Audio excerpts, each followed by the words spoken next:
Hi friends, சுட்டு மில்லிஸோடரே இனி வரப்போகிற எபிசோட்ஸ்க்கான ப்ரோமோ தான் இந்த வீடியோவில் பார்க்க போகிறோம். வாங்க ஃப்ரெண்ட்ஸ் பார்க்கலாம். கருணாவுக்கு அடிக்கடிக்க இந்த மாதிரி கால் வந்துட்டே இருக்கிறதுனால அவர் ரொம்பவே டென்ஷன் ஆகிட்டே இருந்தார். இது எல்லாத்தையும் நோட் பண்ணிகிட்டே தான் இருந்தாங்க வெற்றி. கருணா வெற்றிக்கிட்டே இந்த விஷயத்த அவருக்கு தெரியாமல் டீல் பண்ணணும் அப்படின்னு தான் நினச்சிட்டு இருந்தார். ஏன் அப்படின்னா இது அபி சம்மந்தப்பட்ட விஷயம். பார்வதியை கருணா தான் கொலை பண்ணா அப்படின்றதுக்கான எவிடன்ஸோட இது அவருக்கு பெரிய ஒரு பிரச்சனை. அதனால தான் வெற்றிக்கு எக்காரணத்தை கொண்டும் இந்த விஷயம் தெரியவே கூடாது, அவர் எல்லாமே இந்த பிரச்சனையை டீல் பண்ணிக்கலாம் அப்படின்னு நினைச்சாங்க கருணா. ஆனால் இவருடைய முகம் அடிக்கடிக்க மாறுறத கருணாவோடைய முகம் வெற்றி மட்டும் கிடையாது, ஸ்வேதாவிலேருந்து எல்லாரும் வாட்ச் பண்ணிட்டு தான் இருந்தாங்க. ஆனால் எல்லா துன்ப இன்பங்கள்லையும் கூட இருந்த வெற்றி இப்போ மட்டும் கருணா நம்மளை கூட்டிகிட்டு போகலையே அப்படின்றது அவருக்கு நல்லாவே தோண ஆரம்பிச்சிடுச்சு. கருணாக்கு ஏதோ பிரச்சனை, எல்லா பிரச்சனைக்கும் நம்மளை கூட கூட்டிகிட்டு போவான், நாம் தான் அவனுக்கு உறுதுணையாக இருப்போம், இந்த சமயத்தில் நம்மளை கூட்டிகிட்டு போகலையா அப்படின்னு சொல்லிட்டு அவரே கருணாவுக்கு தெரியாமல் எல்லாத்தையும் பின்தொடர்ந்து போயிட்டு பிடிக்க ஆரம்பிச்சிட்டாரு. அந்த இடத்துல கருணாவுக்கு வெற்றியை பார்த்த உடனே அவ்வளோ அதிர்ச்சி ஆயிடுச்சு. திடீர்னு இவன் எங்கேருந்து வந்தான், நம்மளை ஃபாலோ பண்ணிகிட்டே வந்திருக்கானே, இவனுக்கு எவ்வளோ தெனாவாயிட்டு இருந்திருக்கும் அப்படின்னு மனசுக்குள்ள நினைச்சிட்டு இருந்தாரு. அதுக்கப்புறம் இந்த மாதிரி நமக்கு ப்ராப்ளம் இருக்கிறவங்க கம்மியா என்ன, வழக்கம் போல தானே அப்படின்னு எதேதோ சொல்லி கருணா சமாளிக்கலான்னு பார்த்தாரு. ஆனால் அவனை பிடிச்சா எல்லா உண்மையும் வெளியில் வந்துடும். அபி கூட கூட்டு சேர்ந்துக்கிட்டு இவன் எப்படி எதுக்காக இதை பண்ணுறான் அப்படின்னு, யார் கூட சேர்ந்துக்கிட்டு இதெல்லாம் பண்ணுறான் அப்படின்னு சொல்லிட்டு யோசிக்கணும் அப்படின்றதுக்காக அவனை பிடிக்கலான்னு முயற்சி பண்ணாங்க. ஆனால் பிடிக்கல. எப்படியோ கருணாவுக்கு ரொம்ப சந்தோஷம். எப்படியோ அவனை பிடிக்காம வெற்றி மிஸ் பண்ணிட்டான். இப்போ வெற்றிக்கே விஷயம் தெரிய ஆரம்பிச்சிடுச்சு. ரொம்ப நாளைக்கு நம்ம எப்படியே இவனை சமாளிக்க முடியாது, எப்படியாச்சு யார் அந்த ஆள் யார் அப்படின்றது தெரிஞ்சுக்கிட்டு கண்டுபிடிக்கணும் அப்படின்னு தான் நினைப்பான் அப்படின்னு சொல்லிட்டு ரொம்பவே கருணா மனசுக்குள்ள பயப்படுறாரு. இது வரைக்கும் இந்த மாதிரி விஷயங்கள், இது கருணாவுக்கு சாதகமா இந்த விஷயம் இருக்கிறதுனால இதுல வெற்றியை இன்வால்வ் ஆக விடல. மற்றபடி வேற எந்த ஒரு பிரச்சனை வந்தாலும் கருணாவுக்கு வெற்றி கூட இருக்கான் அப்படின்ற தைரியத்துல தான் அவன் இருக்கிறான், நமக்கு பதிலாக அவன் தலையை கொடுப்பான் அப்படின்னு சொல்லிட்டு தான் இவ்வளோ நாளாக வெற்றியை கூடவே வச்சிருந்தாரு. இப்போ அவருடைய பர்சனல் மேட்டர்லேயே இன்வால்வ் ஆகிறதுனால வெற்றிக்கு போட்டு தள்ள கூட பயப்பட மாட்டாரு கருணா. அது ஒரு விஷயம் மட்டும்தான் கருணா கிட்ட சாதகமாக இருக்கிறான், நமக்கு கையாளா அப்படின்றது தான் இவ்வளோ நாளாக வெற்றியை பார்வதி செத்ததுக்கு அப்புறம் கூட அவரே அபி மேலே பழிய போட்டு கொலை பண்ணி ஜெயிலுக்கு அனுப்பினதுக்கு அப்புறம் கூட நம்மளை விட்டு அவள் வெற்றியை பிரிக்கக்கூடாது அப்படின்ற காரணத்தினால தான் அவளை ஜெயிலுக்கு அனுப்பிட்டு இப்படியே அபி மேலேயே பழிய போட்டுட்டு இன்னமும் கூட வச்சிருக்கிறாரு. கண்டிப்பாக இந்த விஷயத்தில் அடிக்கடிக்க வெற்றி கலர ஆரம்பிச்சாரு. வெற்றியை கொலை பண்ண கூட தயங்க மாட்டாரு கருணா. அப்படி இந்த பணத்தெல்லாம் எடுத்துக்கிட்டு வீட்டுக்கு கிளம்பி போகிறாங்க. இவ்வளோ பணத்தை எடுத்துகிட்டு போய் தாராவாரத்தை இது கொடுக்க பார்த்தியே, பிரச்சனையை முடிக்கணுன்றதுக்காக இப்படியா பண்ணுவேன், நீ பிளான் பண்ணி இப்படி தான் நடக்குதுன்னு என்கிட்ட முன்னாடியே சொல்லி என்னை கூட்டிகிட்டு போயிருந்தா நான் இது எதுவுமே நடக்க விடாமல் தடுத்திருப்பேன், அந்த ரவுடியை நான் பிடிச்சிருப்பேன் ரவுண்ட் அப் பண்ணி. நீ சொல்லாத போனதுனால தான் ஏதோ ஒரு சேஃப்டிக்காக நம்ம ஆளுகளை கூப்பிட்டு நான் அங்கே வந்தேன், அவன் ஆனாலையும் தப்பிச்சிட்டான், இந்த மாதிரிலாம் எனக்கு சொல்லாமல் எந்த ஒரு விஷயமும் பண்ணாத கருணா அப்படின்னு சொல்லிட்டு பயங்கரமாக வெற்றி கருணா கிட்ட கோவப்பட்டு பேசிகிட்டு இருக்கும்போது ஸ்வேதா எல்லாத்தையும் கேட்டுறாங்க. யாருக்கு இந்த விஷயம்லாம் தெரியக்கூடாது பயந்து யாருக்கும் சொல்லாம மறைச்சு வச்சுட்டு இருந்தாங்களோ அந்த விஷயம் எல்லாருக்குமே தெரிஞ்சு போச்சு. ஸ்வேதாவுக்கும் விஷயம் தெரிஞ்சிடுச்சு. அவங்களுமே என்னாச்சு மாமா அப்படின்னு கேட்டுட்டு இருக்காங்க. அது ஒன்றும் இல்லை அப்படின்னு சொல்லி மறைக்க பார்க்குறாரு. என்னாச்சு, என்ன இது அப்படின்னு சொல்லிட்டு ஓப்பன் பண்ணி பார்க்குறாங்க. பணம், இவ்வளோ பணம் எதுக்கு, எங்கே எடுத்துகிட்டு போனீங்க அப்படின்னலாம் கேட்டுட்டு இருக்காங்க. கொஞ்ச நாளாகவே ஃபோன் கால்ஸ் உங்களுக்கு வந்துக்கிட்டே இருக்கு, அதனால நீங்கள் பயந்துக்கிட்டே இருக்கீங்க. என்னாச்சு, ஏதாச்சும் பிரச்சனையா, நான் கேட்கும் போதெல்லாம் இல்லைன்னு சொல்லிட்டீங்க. இன்னைக்கு முதல் நாள் வகே ஸ்கூலுக்கு போனால் அதை கூட கவனிக்காமல் நீங்கள் அந்த ஃபோன் போய் இப்படி தான் டென்ஷன் ஆனீங்க, என்ன விஷயம் அப்படின்னுலாம் சொல்லிட்டு ஸ்வேதா கேட்கும்போது அது ஒன்றும் இல்லை அப்படின்னு சொல்லி சமாளிக்க பார்க்குறாரு. என்னாச்சு அப்படின்னு வெற்றியை கேட்குறாங்க ஸ்வேதா. அப்போது இந்த மாதிரி யாரோ பிளாக்மெயில் பண்ணியிருக்காங்க, அதுவும் அந்த அபி மூலியமாக தான், அபி தான் கருணாவை ஏதோ பண்ண பார்க்குறாங்க.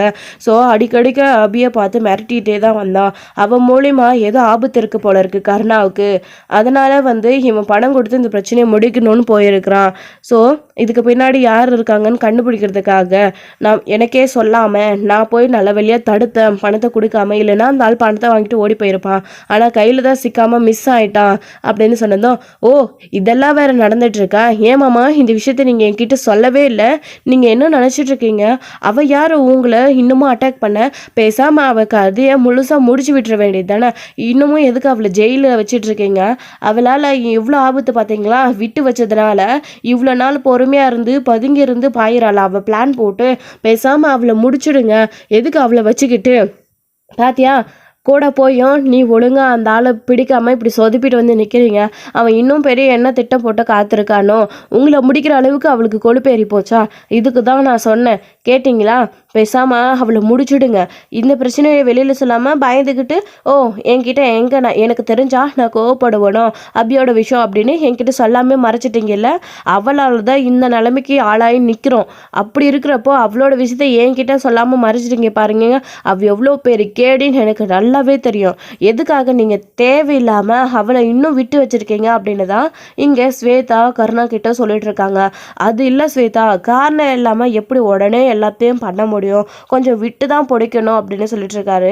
என்ன மாமா அவளுக்கு போய் பயந்துக்கிட்டு, அவள் என்ன பெரிய இவளா, ஜெயிலுக்குள்ளே உட்காந்துக்கிட்டு அவளுக்கு ஹெல்ப் பண்ணுற அளவுக்கு யார் ஆளுங்க இருக்காங்க, அவங்க சொந்த பந்தம் யாராச்சும் இருக்காங்களான்னு விசாரிச்சு பார்க்க வேண்டியது தானே, அப்படி யாராச்சும் இருந்தால் அவங்க மட்டும்தான் அவளுக்கு ஹெல்ப் பண்ண முடியும், யாருமே இல்லாமல் அவள் என்ன அவ்வளோ பெரிய ஆளா நம்மளை பிளான் போட்டு உங்களை ஏதாச்சும் பண்ணுற அளவுக்கு அவள் அப்படின்னு சொல்லிட்டு ஸ்வேதா கேட்டுட்டு இருக்காங்க. அதான் எனக்கு புரியல, நான் வெற்றிக்கிட்ட நிறைய தடவை கேட்டுட்டேன், அவளுக்கு அவள் அனாதை, அவளுக்கு யாரும் இல்லைன்னு தான் சொல்லி கூட்டிகிட்டு வந்தான் அப்படின்னு சொல்கிறாங்க. ஏமாம்மா அது பொய்யா கூட இருக்கலாம்ல அப்படின்னு ஸ்வேதா கேட்குறாங்க வெற்றியை பார்த்து. அப்படி கேட்ட உடனே வெற்றி பயங்கர அதிர்ச்சி ஆகி கருணாவை பார்க்குறாங்க. என்ன கருணா, நான் இது வரைக்கும் என்னத்தை உங்ககிட்ட மறைச்சிருக்கிறேன், இல்லை அதெல்லாம் எதுவும் இல்லை, நான் உங்ககிட்ட கூட்டிகிட்டு வரும்போதே சொல்லி தானே கூட்டிகிட்டு வந்தேன் அப்படின்னு சொல்கிறாங்க. ஸோ இது ஒரு சாதகமான விஷயம் அபிக்கு. அப்படி கருணா கிட்ட வந்து வெற்றி உண்மையை சொல்லாமல் இருக்கிறதுனால அபியோடைய அண்ணன் இருக்கிற விஷயம் அவருக்கு தெரியாது. அப்படி வெற்றி வந்து சொல்லிட்டாரு அப்படின்னா கருணாவால் அவரோட அண்ணன் ஃபேமிலிக்கு கண்டிப்பாக ஆபத்து வந்திருக்கும், அவரோட அண்ணனுக்கும் சரி அவரோட அண்ணன் ஃபேமிலியும் சரி. அபி சம்மந்தப்பட்ட யாரையுமே விட்டு வைக்கக்கூடாது அப்படின்னு தான் வந்து கருணா நினைப்பாரு. ஸோ வெற்றி சொல்லாமல் இருக்கிறதுனால இது ஒரு சாதகம். இப்படி நமக்கு இந்த மாதிரி கருணா பிரச்சனை வருது அப்படின்றதுனால நம்மக்கிட்ட எதையுமே சொல்லாமல் அவனே எல்லாத்தையும் டீல் பண்ணுறான். ஒரு வேளை வெற்றி கருணா சொல்ற மாதிரி பிளான் போட்டு எல்லாத்தையும் அவ பண்ணிட்டு இருக்கா அப்படின்னா கூட இருந்து ஹெல்ப் பண்ணுறது அவளுடைய அண்ணனா மட்டும்தான் இருக்க முடியும் அப்படின்னு சொல்லிட்டு வெற்றி யோசிச்சு பார்க்குறாரு. அவகிட்ட கேட்டால் இல்லைன்னு சொல்கிறா. கருணாவை கூட்டிகிட்டு போய் டைரக்டாகவும் நம்ம அந்த விஷயத்தை பற்றி சொல்ல முடியாது, பேசாமல் வேணும்னா இருக்கிற விஷயத்த சொல்லிடலாமா அப்படின்னு யோசிச்சுக்கிட்டே இருக்காரு வெற்றி வந்து. அப்படி சொல்ல போனால் எதுக்கு தேவையில்லாமல் நமக்கு பாவம், இந்த விஷயத்த பேசாமல் அமைதியாக விட்டுடலாம், அவள் அமைதியாக இருந்தால் நாம் ஏன் இந்த அளவுக்கு போக போகிறோம் அப்படின்னு யோசிக்கிறாங்க. அப்புறம் வந்து இல்லை என்ன ஆனாலும் சரியா அவளை போய் வார்ன் பண்ணிட்டு வந்தே தான் ஆகணும் அப்படின்னு சொல்லிட்டு இருக்காங்க. ஸோ யாரோ பண்ணுற விஷயத்தினால அபி இதில் பாதிக்கப்படுறாங்க, அபிக்கும் இதுக்கும் எந்த சம்மந்தமுமே இல்லை. ஸோ பார்வதியை கொலை பண்ண எவிடன்ஸு அபிக்கு தெரியும், இருந்தாலும் அந்த விஷயத்தை பற்றி இவனுக்கு எப்படி தெரிஞ்சிச்சுன்னு தான் தெரியல. அந்த ஆளுக்கு வந்து பணம் கேட்டு மிரட்டினா இல்லைங்களா எவிடன்ஸை வச்சுக்கிட்டு, அந்த ஆளுக்கு எப்படி தெரிஞ்சிச்சுன்னு தெரியல. அதை தெரிஞ்சு வச்சுக்கிட்டு இப்போது அபிக்கு தான் பிரச்சனையாக வந்து நிற்கிறான். அவனுடைய வீட்டை மீட்கணும் அப்படின்றதுக்காக கருணா கிட்டேருந்து பணம் வாங்கி அவங்ககிட்டயே எப்படியாச்சும் மாட்டி விட்டு வாங்கலாம் அப்படின்னு பார்க்குறான். ஆனால் வந்து இது அபிக்கு தான் போய் பிரச்சனையாக முடிஞ்சிட்ருக்கு. இப்போது அபியோடைய அண்ணன் இருக்கிற விஷயம் கருணாவுக்கு தெரிஞ்சிச்சுன்னா அவ்வளோதான், அதை சொல்லலாமா வேணாமா அப்படின்றது தான் பயங்கர குழப்பமே. இன்னொரு முறை போயிட்டு அபியை பார்த்து வார்ன் பண்ணிட்டு வரணும் அப்படின்னு கருணா அதாவது வெற்றி நினைக்கிறாரு. இப்போது அதுக்காக யோசிக்கவும் செய்கிறாரு. ஸோ இப்போது இந்த பிரச்சனையை நான் பார்த்துக்கிறேன், எதுக்கு எல்லோரும் கோவப்படுறீங்க, இன்னொரு தடவை இந்த மாதிரி ஏதாச்சும் அட்டாக் வந்தால் நான் உங்களுக்கு எல்லாருக்கும் இன்ஃபார்ம் பண்ணுறேன் அப்படின்னு சொன்னதுனால எல்லாரும் அமைதியாக கிளம்பி போயிடுறாங்க. இது ஒரு பக்கம் இருக்க, இன்னொரு பக்கம் அவங்க பாட்டுக்கு தனி உலகத்தில் ஜெயிலே இருந்தாலும் சுடர் இருந்த வரைக்கும் சந்தோஷமாக இருந்தாங்க. அபி வந்துட்டு தனக்கென ஒரு உறவு இருக்குது அப்படின்னு சொல்லிட்டு சுடருக்காக மட்டுமே அப்படின்னு. ஆனால் இப்படியெல்லாம் நடக்கும் அப்படின்றது அவங்க எதிர்பார்த்து கல்யாணம் பண்ணலை, எதிர்ச்சியாக ஒரு நடந்த விஷயத்தினால அவங்க தப்பே பண்ணாமல் தண்டனை அனுபவிச்சுட்டு தான் இருக்காங்க. அப்படி இருக்கிறப்போ தேடி தேடி பிரச்சனையை அதாவது அபியை தேடி பிரச்சனை போயிட்டே இருக்குது. இப்போது சுடர்கிட்ட அதுக்கு தகுந்த மாதிரி ஆதாரம் சுடர்கிட்ட இருக்குது. அது கண்டிப்பாக அபி கைக்கு போகணும், இல்லை அவருடைய மாமா கைக்கு போகணும். அபியை பார்த்து அவர் எல்லா விஷயத்தையும் தெரிஞ்சுக்கணும். அப்படி தெரிஞ்சுக்கிட்டா மட்டும்தான் அந்த எவிடன்ஸ்க்கான எல்லா விவரத்தையும் இவரால் புரிஞ்சுக்க முடியும். கர்ணா யார், கர்ணாவோட ஃபேமிலி யார், வெற்றி, ஸோ மொத்த விவரத்தையும் அபி வந்து கண்டிப்பாக சண்முகத்துக்கிட்ட சொல்லணும். அதை சண்முகத்துக்கிட்ட சொன்னால் அவரோட உயிருக்கு ஆபத்தாகும் அப்படின்னு சொல்லிட்டு யோசிக்கிறாங்க நம்ம அபி வந்துட்டு. இப்படி இருக்கிற அந்த சமயத்தில் தான் அபியை ஜெயிலில் பார்க்க பர்மிஷன் கிடைச்சிருக்கு சண்முகத்துக்கு. இப்போது அங்கே போகணும் அப்படின்னு சொல்லிட்டு இருக்காரு வீட்டில். சரளா போனோமா வந்தமான்னு இருக்கணும் அப்படின்னு ஆல்ரெடி சொல்லியிருந்தாங்க. இப்போது பர்மிஷன் கிடைச்சிருச்சுன்னு உடனே சரளா கிட்ட சொல்லிட்டு கிளம்புறாரு. ஸோ சுடரையை கூட்டிகிட்டு போகணும் அப்படின்னு நினைக்கிறாரு.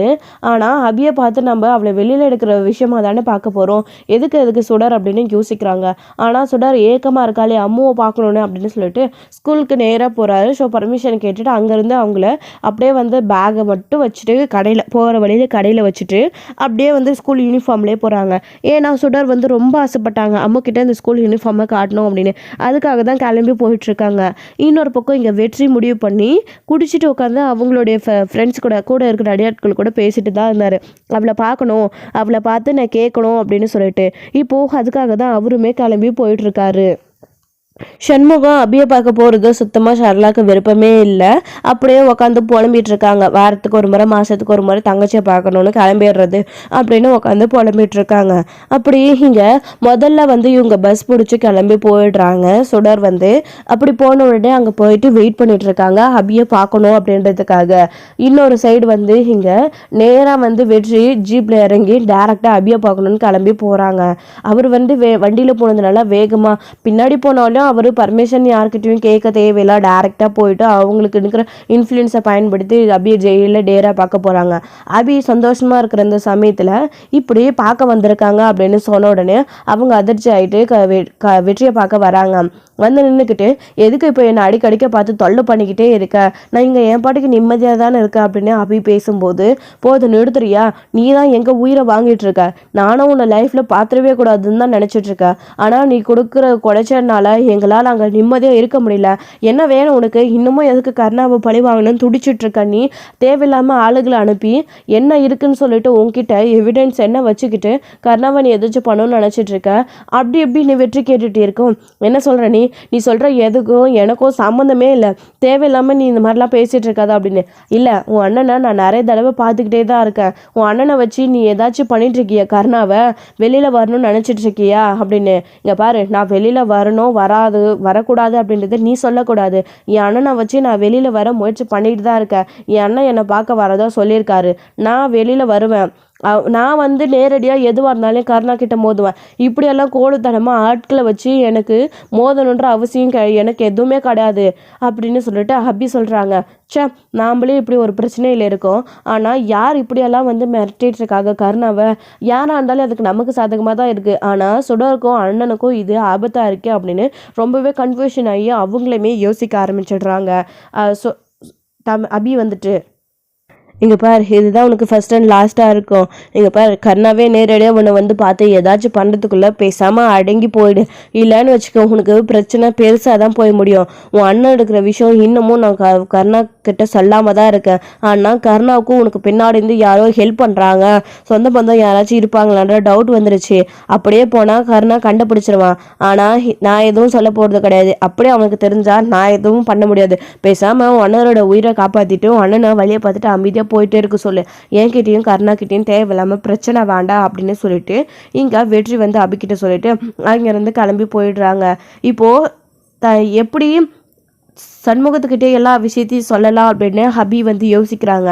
இருந்தாலும் பரவாயில்ல அப்படின்னு முதல்ல நம்ம வெளியில் வரணும், வெளியில் வந்ததுக்கப்புறமா எல்லாத்தையும் அண்ணங்கிட்ட இந்த விஷயத்தை பற்றி சொல்லிக்கலாம் அப்படின்னு சொல்லிட்டு அவங்க நினச்சிட்டு இருக்காங்க. அப்போ தான் இங்கே சுடரும் சண்முகமும் பார்க்குறதுக்காக ஹலோ பண்ணுறாங்க. அப்போது டேரெக்டாக வெற்றிக்கிட்ட பேசுனாங்க அபி, ஆனால் இந்த சைடு இப்போ வந்து ஜெயிலுக்கு உள்ளே இருந்துக்கிட்டு தான் வெளியே வந்து நின்று பேசிகிட்டு இருக்காங்க. அப்படியே அபியை பார்த்த உடனே சண்முகத்துக்கு அளவில்லாத கண்ணீர் வந்துக்கிட்டே இருக்குது. அப்புவும் அப்படின்னு சொல்லிட்டு சுடர் தான் பேசிக்கிட்டே இருக்காங்க. சுடர் அப்படின்னு சொல்லிட்டு அவங்க பேசிக்கிட்டே இருக்காங்க. பாத்தியம்மா என்னுடைய புது யூனிஃபார்ம் நான் எப்படி இருக்கு அம்மு அப்படின்னு கேட்டுக்கிட்டு இருக்காங்க.